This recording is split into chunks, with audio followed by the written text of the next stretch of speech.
Shayton bu kitobni hamma bo'ydoqlar va oilasi bo'la turib egri yo'lda yuradigan erkaklar o'qib ko'rish kerak. Agar o'qiy olishsa. Tolstoyning Shayton asarini ixcham kitob bo'lgani uchun boshlagandim, lekin u shunaqa kichkina jussasi bilan ham kitobni tugatgunimcha meni rasvoyimni chiqarib tashladi.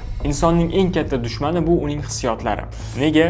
Chunki odamzod har doim ham o'sha hissiyotlarini irodasizlik, hirsi yoki nafs sabab boshqara olmay qoladi. Men hech qachon oqlamaydigan yana bir vaziyat.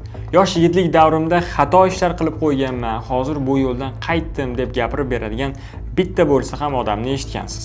Nima deb o'ylaysiz? Ular rostdan ham tavba qilib bu yo'ldan qaytishganmi yoki o'zlariga bu gapni ayta ichki vasvasalarni yengishga urinmoqdami? Chunki asardagi bosh qahramon Yevgeniy ham o'sha odatlarni tashlash uchun nimalar qilmadi.